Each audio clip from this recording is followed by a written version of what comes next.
We started this morning just to kind of get you in the picture, and the idea was to look at how our ideas and our experience can be harmonized. Because I think we all know that it's possible for people to say they believe one thing, but they experience something very different. And sometimes people just get more dogmatic about their beliefs then, although their experience doesn't confirm it. Let's just hold on to this idea. And I guess one of the most powerful testimonies of Jesus is people said his words and his actions harmonized. That he did not teach as the Pharisees taught, who had many things to say, but a life that did not confirm those ideas.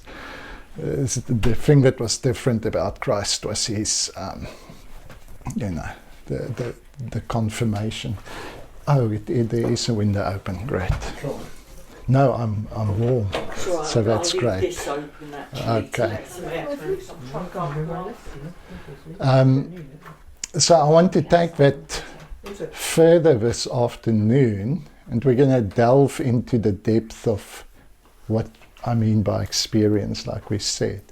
But maybe again a story would just be good, because I think we all come to a place where we say, how do I let the things that I am exploring and the ideas that I'm meditating, how do I make that actual in my experience and my life? And at the same time, how do I allow my experiences not just to be shallow with any depth in thinking and depth of comprehension? How do I allow experiences to deepen and strengthen the ideas?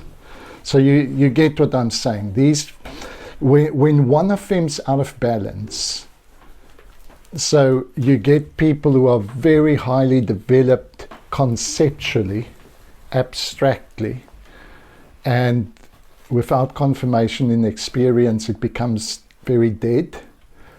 And the other side round is with all experience, people that are very sensitive for the experience but have no conceptual grounding to it, and so it could result in people just flipping from one thing to the other, just seeking another experience because it doesn't have any roots, it doesn't grow deeper, it's just a shallow diversion to try and get another feeling that I haven't had before.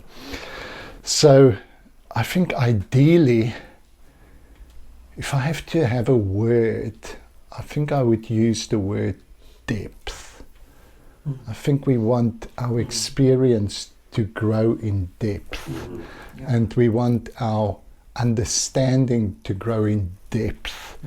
And I think for it to have depth, they need to intertwine. They need to come together. So, how does this practically work? A few years ago, I was studying for my thesis a philosopher called Alfred North Whitehead, and he kind of very much focused on the way. One of the questions that he asked that's been around as long as philosophy has been around is reality one or is it many? So are there different things, or is reality so interconnected that in a sense they are one? And his answer in a sentence was, the many becomes one and are increased by it. And so let me interpret that. Simple thing he meant is that all of reality, the many stuff out there, is in this very moment being harmonized and becoming one in the uniqueness of your experience. So the whole universe is becoming something new through you. And your unique experience adds something to this universe that has not been there before. So his philosophy explored that union, and he went further in how the past is in a sense present. And so I was dealing with all these thoughts, and I read psychiatrists like Ian McGilchrist, and he was speaking about how consciousness is not bound to the skull, but consciousness is everywhere, and we basically filter it. And you know, then it's my reading of the scripture in Colossians where it says, in him, in Christ, all things consist. What does that mean is the question I used to ask. But when I started wanting to make this my experience, my question changed. And instead I asked, what did the author of this text experience to make him think of these words? When he wrote that in him all things consist, what did he experience that birthed these ideas? So it was between Christmas and New Year.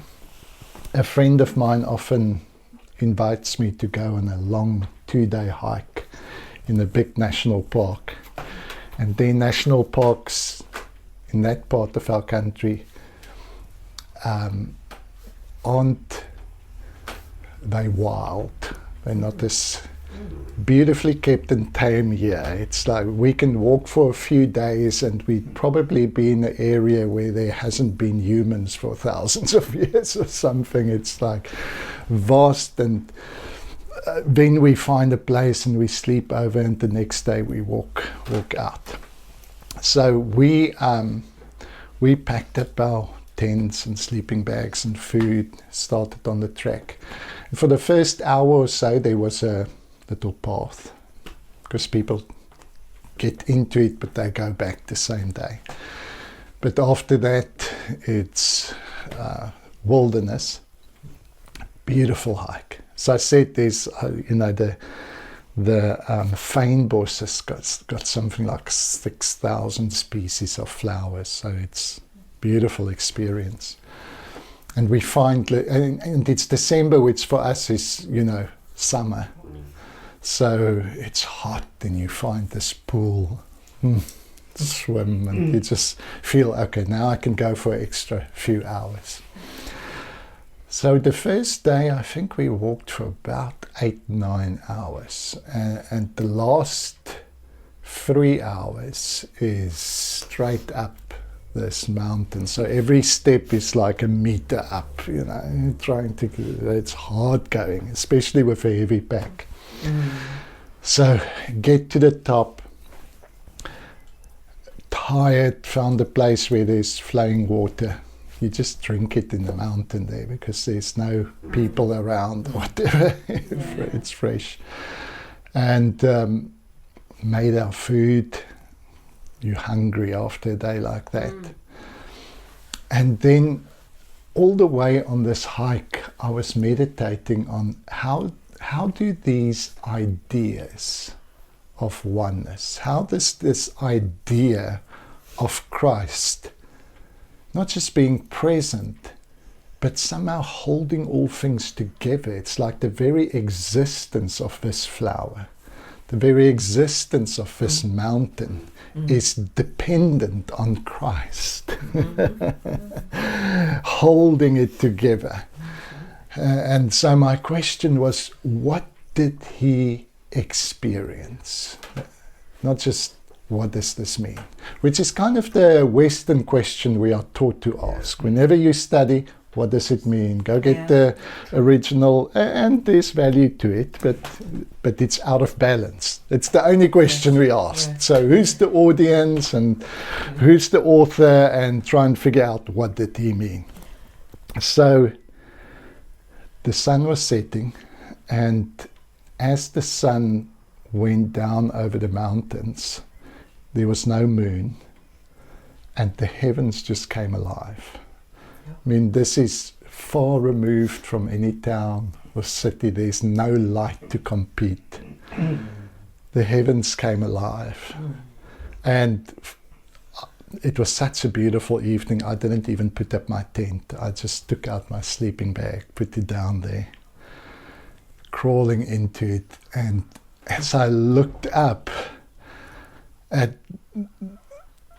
this amazing scene before me, I could feel it just reaching down into me and grabbing hold of me and awakening a memory from early childhood, because I grew up in quite a rural area next to the Kruger Park, and from those decades ago I could remember as a child looking up and seeing things move and dreaming with it, and that childhood memory was awakened, and then I realized this is actually what people experienced for thousands of years. It's only in the last 200 years that we distracted ourselves with other types of entertainment. For the majority of human history, this was our imaginative, entertaining place of engagement with something larger than ourselves. And so, as I was looking up and these memories were stirred, and I started thinking about all of humanity having experienced this before, I suddenly became aware of the presence of the multitudes of people who have witnessed and experienced this before. I was suddenly not alone. I suddenly realized that I've been invited into an experience that was larger than what I could contain. So it wasn't my experience. It was an experience of such significance, such depth, such width, going back hundreds of thousands of years. And in that moment of appreciation, it awakened or resurrected, or whatever word you want to use, everyone who ever experienced it before. It was almost, one of the ways in which I try to speak about it is, it's the memory of God. But unfortunately, when we speak of memory, we think of something that is just kind of maintained, of something that used to exist but no longer exists, something that used to be alive but now it's just a memory. Whereas I think the memory of God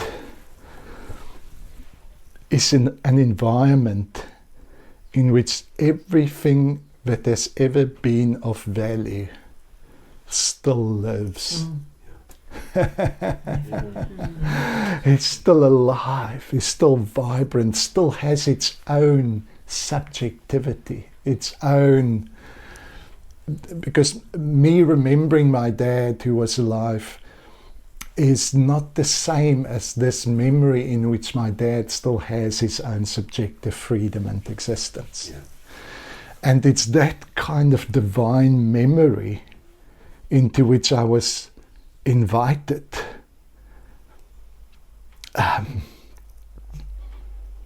So at that moment, I've forgotten about the questions I asked. I forgot that I was busy experiencing some of those subconscious inquiries I had, but it was an answer to prayer. It was God saying, okay, let me try and answer it, to say, what did the author of Colossians experience when he spoke about the one in whom all things consists? The one in which everything that has ever been is still alive. Because remember, Jesus said he is the God of the living, not the dead. Yes. Yeah, absolutely. The one in whom, like Jesus going onto that mountain of transfiguration, and he meets with Elijah and with Moses, and in a sense Moses represents everything that's been, what has been, and Elijah is the one they expected to come again before the coming of the Messiah. So in a sense he represents the future. But in this moment of divine encounter, the past and the future are present. Yes. And Jesus is conversing with him.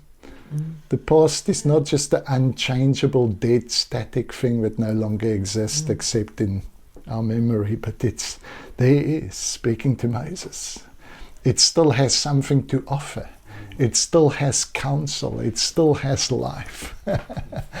And that, in the days that followed, I was trying to say, okay, I've now had the experience for which I'm still searching for words today to try and express what I felt. But I was then trying to say, how does this experience now deepen my understanding and my theology and what I believe? And suddenly the first scripture that came to mind was in Hebrews that speaks about this cloud of witnesses. That's what I was thinking. Think, okay, wow, this is not just beautiful poetry. This is a living crowd that is like somehow participating in my life. And when I asked, but how do they participate? I was reminded of chapter 11, towards the end. When he speaks about all the heroes of faith, it ends off by saying, and all of these died having not seen the fulfillment of the promise, and God determined that they would not be completed without us. Yes. And that just brought a whole new dimension of understanding to realize that we are part of the healing of our ancestors. Wow. We are part of the fulfillment of their lives. That they participate in our lives not as some meaningless entertainment or some mindless entertainment, but in a very real and deep way. They are still present and becoming through our becoming. And that's why the other day, the first day I was here, Roddy and Dawn took me up on this hill, and I've just cultivated this awareness that every new encounter, in every new encounter, God waits to be discovered. In every new encounter, I'm also meeting a part of me that I haven't met before. And in every new encounter, that new place is meeting a part of God in me that they haven't met before. And so as we walked up that beautiful hill and we came to the top, I so sensed this invitation of a part of God reunited with himself. It's the theologian Jürgen Moltmann that spoke about the Shekinah glory of God, that he speaks about it separating itself into the instances of other forms of life and yearning for reconciliation. And so in every encounter, God yearns to be reconciled with himself. Yeah. That gives a different perspective on Whitehead's philosophical thought of the many becoming one. It's the God who has individuated himself, desires to be reunited in unity with himself. So that's just a story or an example to say what happens when we read text or we read books and we put the question of what does it mean in balance with what am I invited to? What did the author experience and wants to draw me into? Because that is the highest value of words, is to seduce us to encounter the reality beyond words. And if it doesn't bring us to that encounter with a reality that is more than words, the words don't have much value. But words do have value when they draw us to that place. The first time I came to the UK with Mary Ann, our daughter was 6 months old. I think she's 35 or 36 now. 36 I think. And I remember we were living in Dursley in Gloucestershire, and it was a dreary long winter, just full of clouds coming from South Africa. That was quite an experience. And I think it was either in Gloucestershire or Stroud.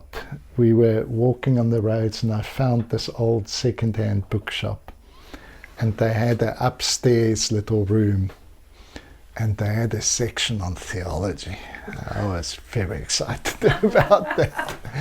And I found this old journal by a priest from the 1800s. It was an old book, obviously reprinted it. I can't remember his name, but I remember what was written since then, 30 plus years. So I opened it up, and his meditation for that day was a passage that he read in Revelations, where John describes the new heaven and the new earth, the ideal. This is heaven on earth. And then he came to the most disturbing verse, because he says, I saw no temple there. And this was a young priest who had dedicated his life to building the church or the temple or the system as he understood it. So he was disturbed by this verse, kind of asking the Lord, why am I giving my life to something that has got no place in the new heaven and the new earth? What is happening here? Why don't you have a place for it? And after days of prayer and searching the Lord, he felt God's Spirit speak to him the one day, and he said, the only purpose of the church, of the temple, of the institution, is to teach people how to live without it. And if it teaches people that, it has purpose and it has value. But the moment it tries to tell people you cannot live without this, it has lost its purpose and its meaning. And so I think of language in the same way. I think language is there to entice us into the experience of a reality. And if it doesn't do that, it loses its value. It becomes distracting. It should be a drawing into experience. Mm.